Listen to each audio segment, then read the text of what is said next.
Hola, ¿cómo les va? Acá estamos una vez más en el barro y con un invitado hace rato que no hablamos con Daniel Lipovetsky. Daniel Lipovetsky es diputado provincial por la séptima sección electoral. Ahora él me corrige si me equivoco los datos, pero vamos a conversar con él y vamos a arrancar así tranquilito nomás, porque Lipovetsky fue el autor de la ley de alquileres que está en vigencia y que armó un revuelo parlamentario bárbaro después y ahora ya hay consenso ahí para modificarla.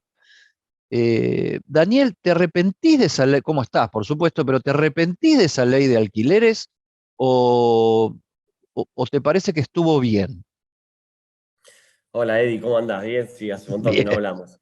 Arrancamos así suave. suavecito, sí, con mimos.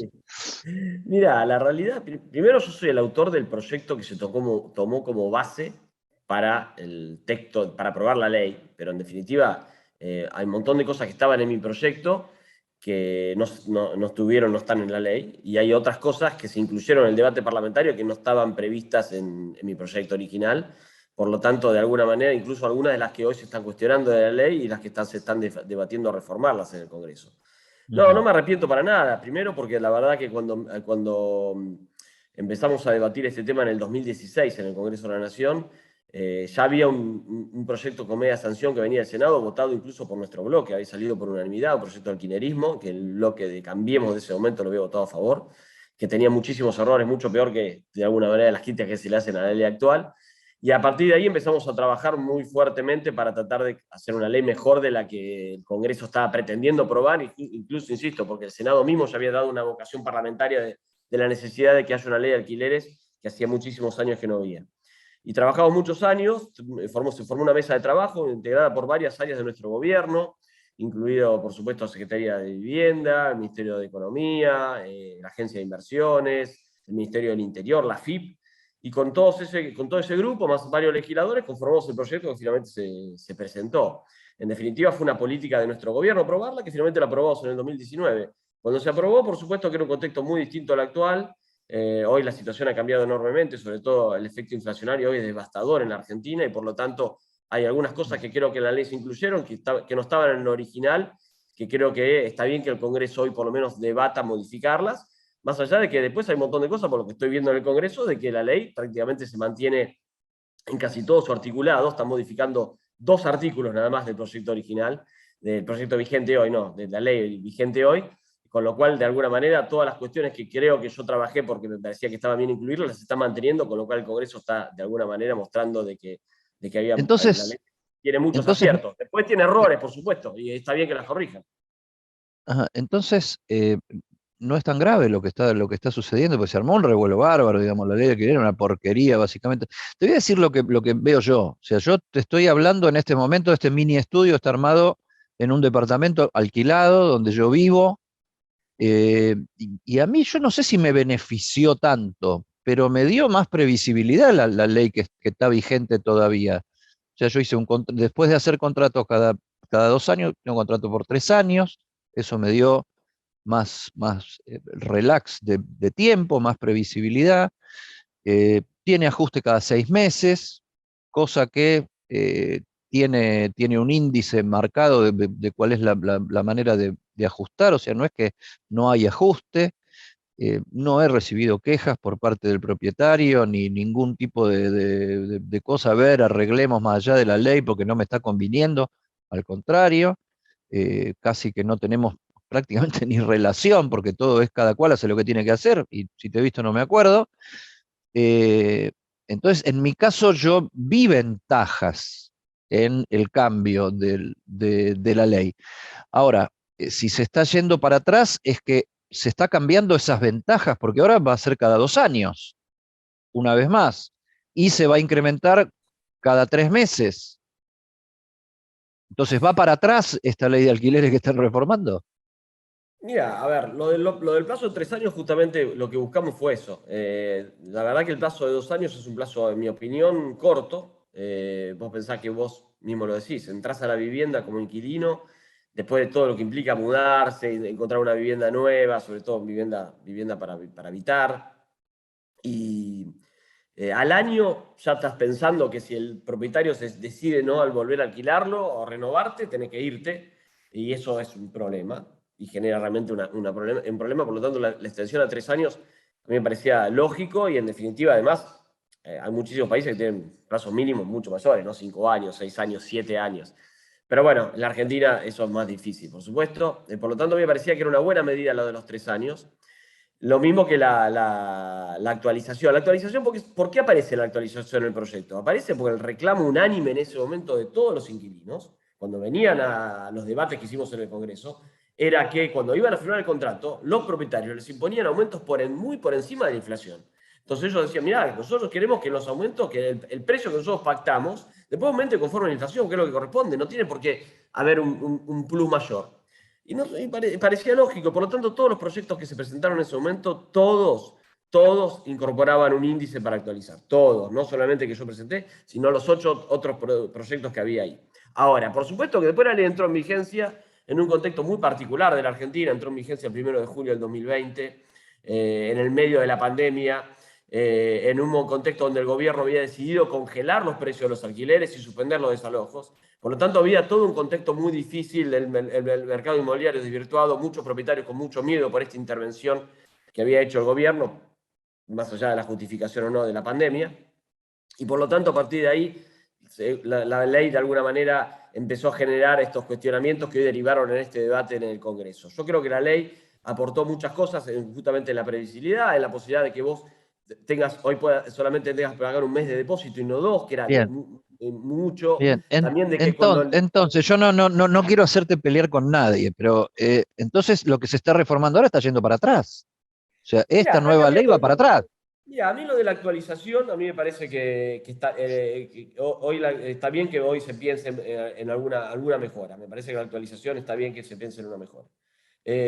Porque realmente con la inflación actual es un tema realmente que genera polémica. Hay muchos inquilinos que creen que la culpa de los alquileres, de los aumentos de alquileres son de la ley, cuando en realidad es por la inflación, pero Son está de la bien entonces que de alguna inflación. manera haya alguna Ahora, corrección.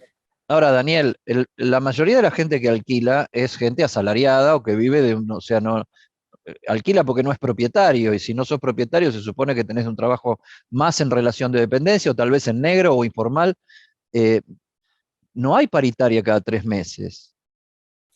No, bueno, yo digo que hay que corregirla. Después, cómo terminará ese sistema de actualización, yo el proyecto que yo había presentado, y te digo que creo que lo que yo creo que había que avanzar, era una actualización semestral.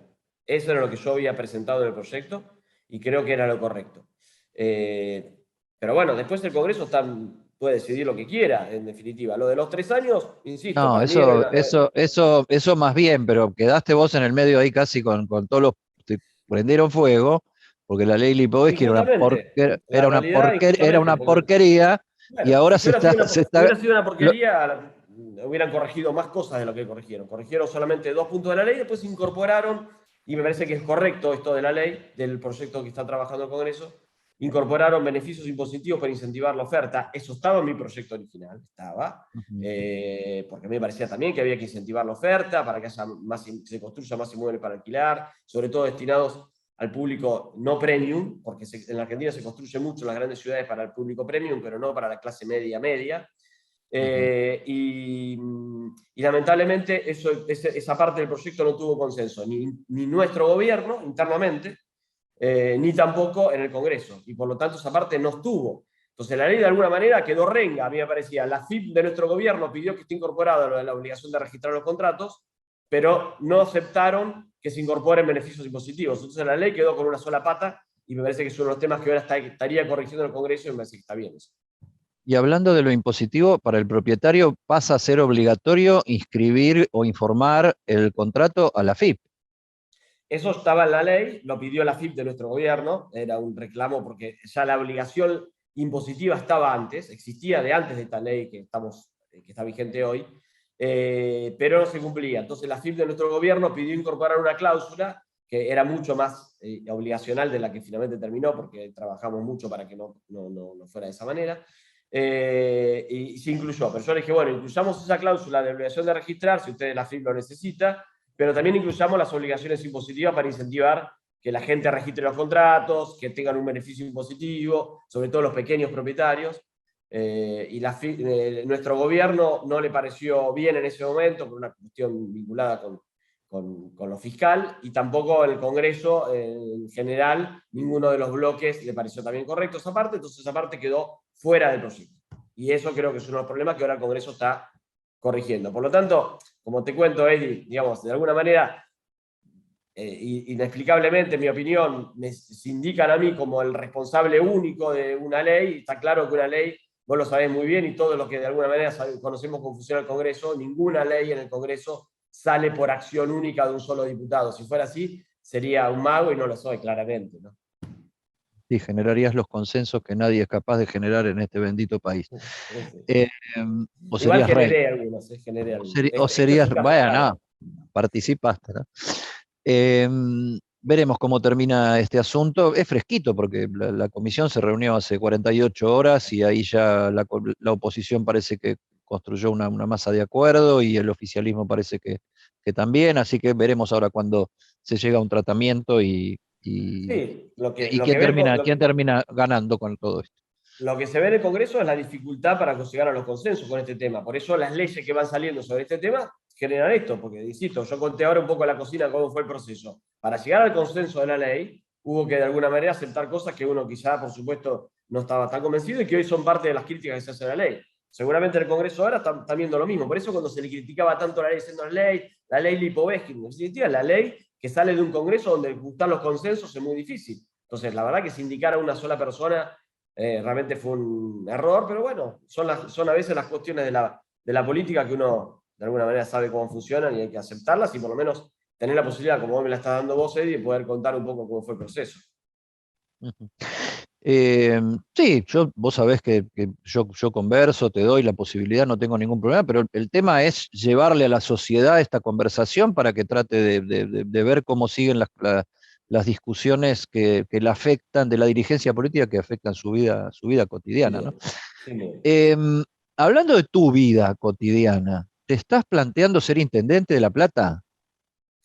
Sí, sí, sí, estoy trabajando ya desde hace 2 años con ese objetivo en mi ciudad, en La Plata. Soy platense, nací acá, estoy acá en este momento, y ya desde hace 2 años decidí caminar todos los días, así que todos los días salgo y recorro mi ciudad, hablo con cada uno de los vecinos, y realmente lo vengo haciendo diariamente. Es realmente una experiencia muy, muy interesante de poder estar todo el día en la calle hablando con la gente y de alguna manera viendo las necesidades que tiene cada barrio. Así que trabajo con esos objetivos. De alguna manera quiero aportar a una ciudad que realmente ha crecido muchísimo, que es la capital de la provincia más importante de la Argentina, desde el punto de vista de tamaño y población, que es la provincia de Buenos Aires, y que de alguna manera, por un montón de factores, ha perdido esa impronta y ese brillo de ser una capital tan importante, y vamos a trabajar para, de alguna manera, poder devolverle esa situación, y también de alguna manera trabajar en un montón de cosas que la ciudad necesita. Así que sí, vengo trabajando, y bueno, seguramente el año que viene competiremos y decidirán los platenses cuál es el futuro intendente de la ciudad. No falta tanto para una ciudad como La Plata, que prepararse con mucha anticipación. Yo estoy armando equipos, pensando muchas ideas, tengo muchos proyectos, sobre todo en algunos temas que realmente la ciudad está viviendo situaciones realmente inéditas desde el punto de vista de la gravedad, como por ejemplo la inseguridad. Ujú.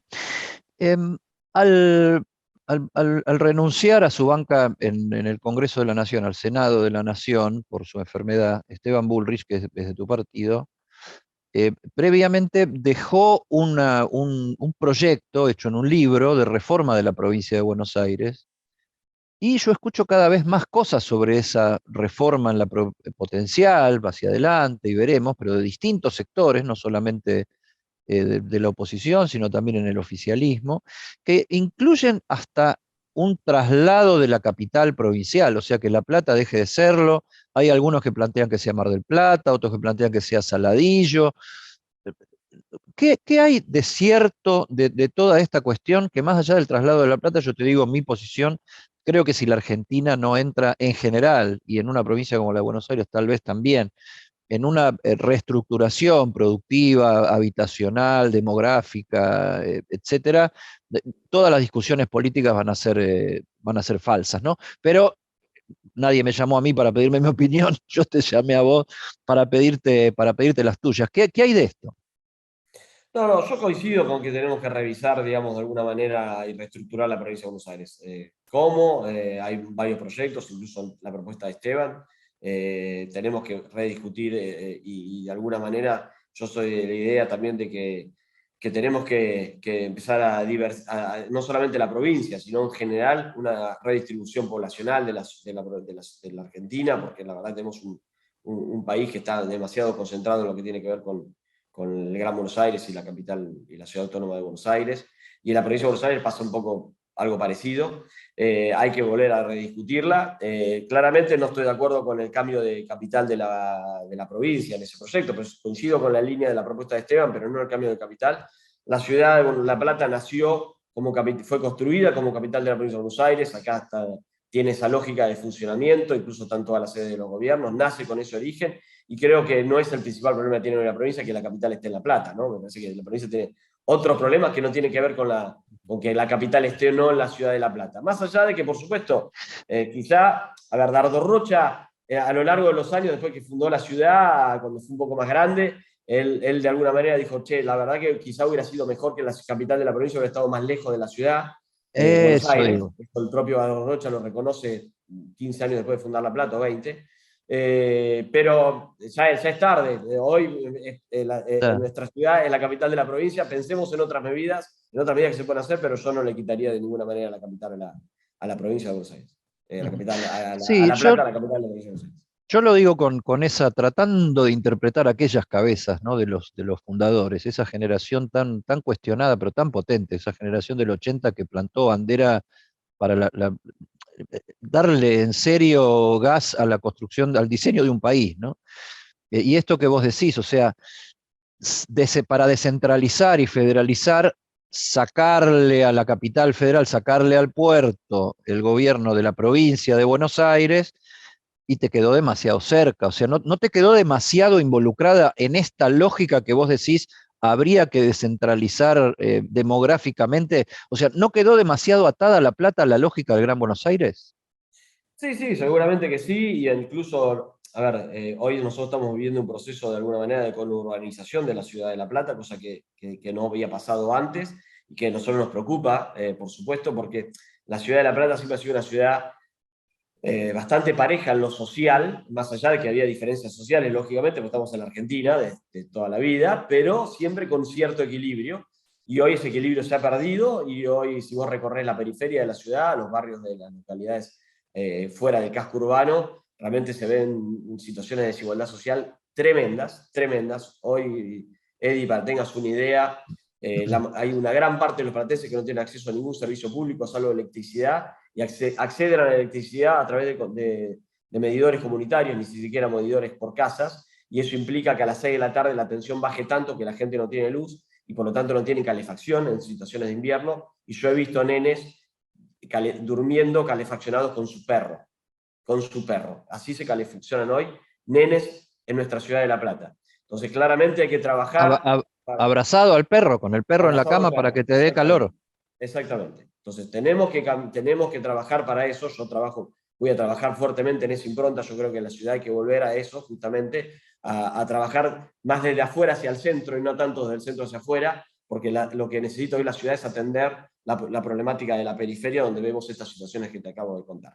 En ese marco, por supuesto que creo que la discusión va más allá de si está la capital o no. La discusión va justamente porque logremos justamente una descentralización del país y una distribución más geográfica mejor de la población. La realidad es que nosotros seguimos teniendo, por ejemplo, olas inmigratorias importantes, y está claro de que las olas inmigratorias no deberían, en general, afincarse en las zonas tan vinculadas con el AMBA, Y sino tratar de parece, poblar otros lugares que lo tienen. Para que tengamos una idea, Río Negro tiene menos población, toda la provincia de Río Negro tiene menos población que la ciudad de La Plata, para que tengamos una idea de claro. lo mal distribuida que tenemos la población en la Argentina, ¿no? Sí, parece que el censo, el último censo, nos va a confirmar esto que vos decís, ¿no? Incluso pueblos que tienden, o sea, que consolidan su tendencia a ver, a desaparecer en un futuro, ¿no? Em, Te meto en un tema de mucha actualidad, porque querés ser intendente de una localidad tan importante como La Plata, vos mismo lo decís, tiene más población que algunas provincias de la Argentina. Em, lo caliente son los movimientos sociales, ¿no? Los planes sociales, y a partir de ahí los movimientos sociales. ¿Crees que los intendentes tienen que ser la unidad ejecutora de los planes sociales? ¿Cuál es tu posición al respecto? Es lo que se está Mira, planteando, ¿no? sí, en primer lugar creo que la intermediación, hay que eliminar, los planes sociales hay que eliminar la intermediación. La intermediación no tiene que existir más, no tiene ningún tipo de lógica que haya intermediación en los planes sociales, ¿no? La gente tiene que acceder a un plan social en forma directa por parte del Estado si realmente lo requiere y reúne las condiciones para acceder a ese plan social. Para mí esa es como primera definición base. Después, las municipalidades son la puerta de entrada de la gente porque están cercanas a cada una de las poblaciones. Por lo tanto, me parece más que lógico que sea el municipio quien, de alguna manera, otorgue el plan social, pero no como una mera intermediación, sino es la puerta de entrada del Estado en una necesidad social como es un plan social para un vecino. Y por lo Por tanto, me una parece cuestión de absolutamente cercanía, lógico. por una cuestión de ¿Perdón? cercanía. La cercanía es lo lógico, incluso yo te digo más, mi proyecto en la ciudad de La Plata es descentralizar el municipio. Cada una de las localidades de nuestra ciudad, que tiene más de 20, tienen que tener una delegación como él la tiene, pero con su propio presupuesto. Tenemos que descentralizar como se hizo en la ciudad de Buenos Aires con las comunas. No hay manera hoy de que el Estado esté cerca si no lo descentralizás por el crecimiento que ha tenido la Argentina y nuestra ciudad de La Plata también. Y en los planes sociales pasa lo mismo. Hay que descentralizar porque no puede ser que sea el Estado nacional o el gobierno provincial quien los otorgue, sino que lo tiene que otorgar el municipio, que es quien está más cerca de la gente por una cuestión geográfica, ¿no? En el territorio, o sea, porque vos estás haciendo, sos de la séptima, sos platense, conocés el barrio, haces campaña, así que las partes que no conocés las vas a conocer haciendo campaña, te contactás con la gente. En el territorio se está dando una pelea muy grande en este sentido, ¿no? Porque vos tenés movimientos sociales que no están estructurados en ninguna de las dos fuerzas políticas mayoritarias, digamos, de la Argentina, y después tenés movimientos sociales que están enrolados en lo que es el oficialismo nacional y provincial en este momento, y dentro del oficialismo provincial tenés peleas territoriales entre los movimientos sociales como el movimiento Evita y la Cámpora, o sea, un lío bárbaro que termina desembocando en peleas políticas. ¿Cómo se vive eso en el territorio y cómo está afectando la relación del propio gobierno provincial con las intendencias y demás?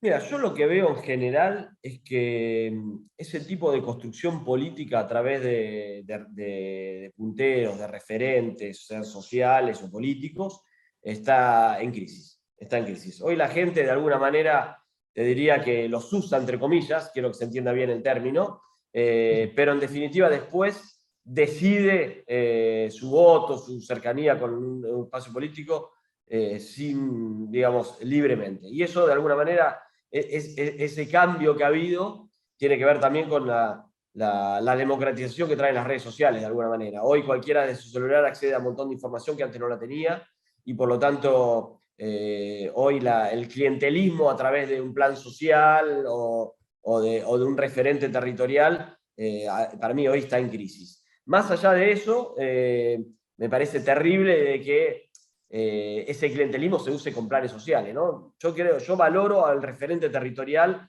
al vecino que vive en un barrio popular, por ejemplo, y se convierte en un referente político porque el tipo se ocupa de sus vecinos, los ayuda, busca cosas, y que los hay un montones y son para mí muy valorables. Ahora, lo terrible, el que se convierte en un referente político del barrio porque tiene fondos del Estado para dar planes sociales. Por eso creo que hay que eliminar la intermediación porque creo que no es el camino. Eso y estas internas políticas están afectando de manera concreta, y me gustaría saber uno o dos aspectos si fuera así.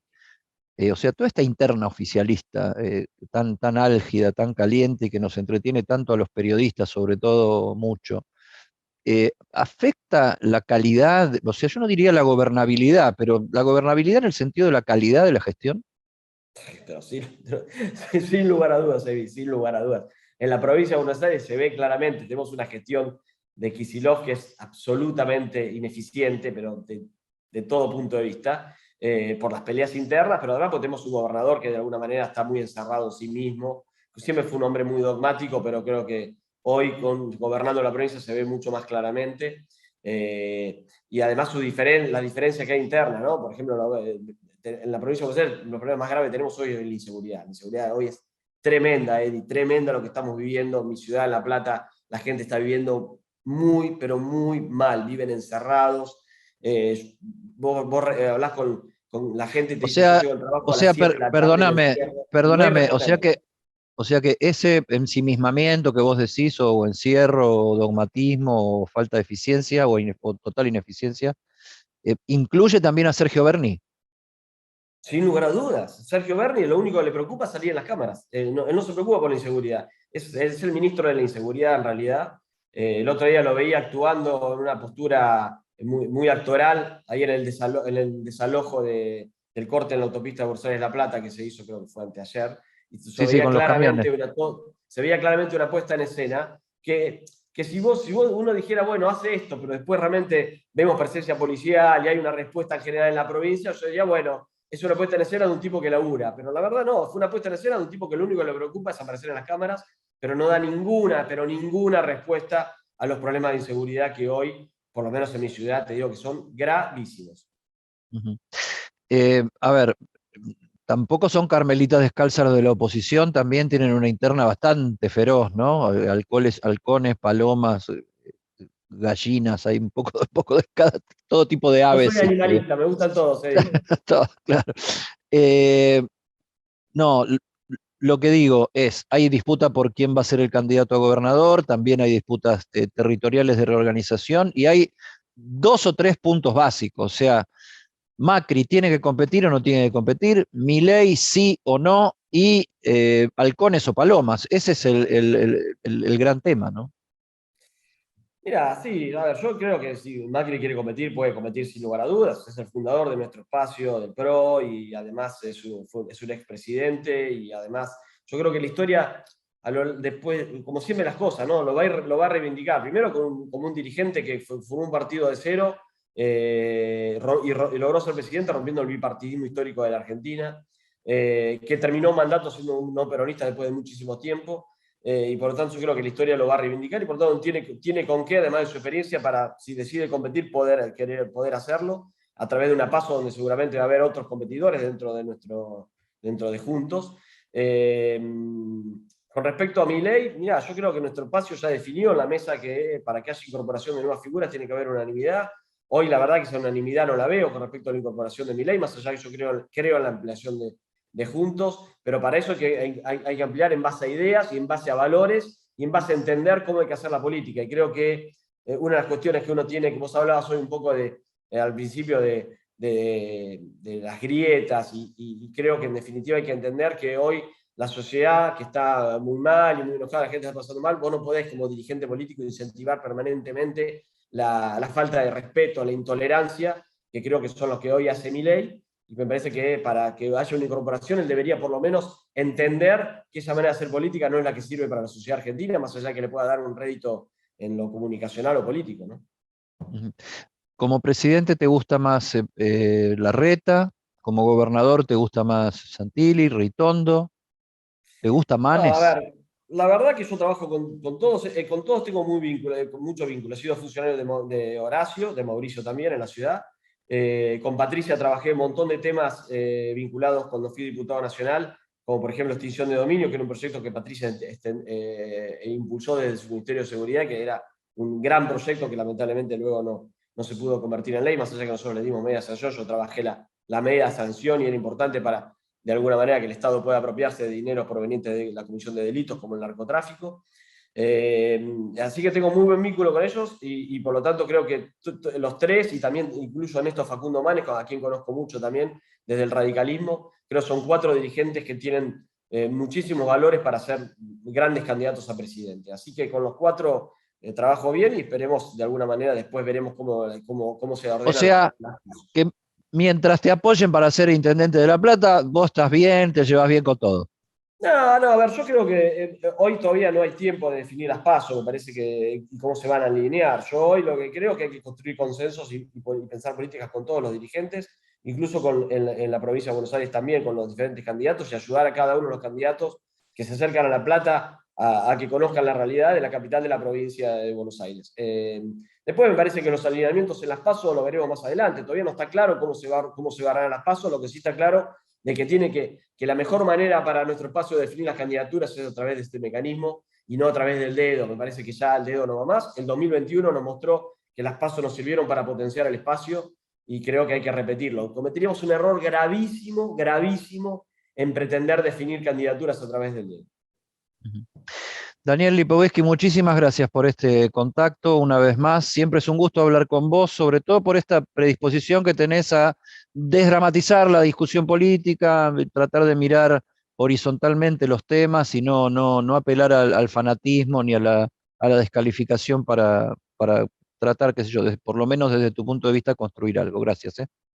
Muchas gracias, es la idea. Yo creo que sí, cuando hablamos de valores, yo creo que sí, es lo que hoy creo que la sociedad argentina aparte requiere de todos nosotros. Bueno, trabajamos para eso, así que veremos cómo sigue todo. La clave es el laburo. Cuando digo estas cosas, ¿sabes cómo me putean después en las redes sociales? ¿No? O sea, dicen que me pagaste la nota y todas esas cosas, pero no me importa a mí ya a esta altura del partido, mira, con esta barba blanca, yo digo lo que se me canta. Son parte de la lógica de las redes sociales, la gente está enojada también, pero bueno, me parece que son las cosas que la sociedad necesita, más la Argentina que hoy, que la gente la está pasando realmente muy mal. Daniel, gracias. Gracias, un abrazo. Abrazo, hasta luego.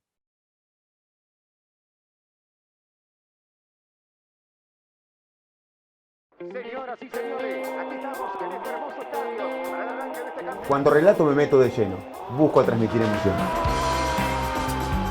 Trato de correr, de llegar a todas, como lo haría cualquiera de ustedes.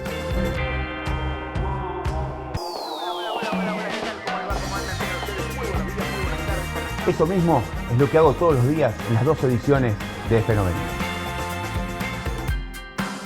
F90, de lunes a viernes, por ESPN. Energizate en un lugar único, andino, ancestral. Energizate en Jujuy. Disfruta su gastronomía, su cultura, sus vinos, la energía de su gente. Jujuy, energía viva.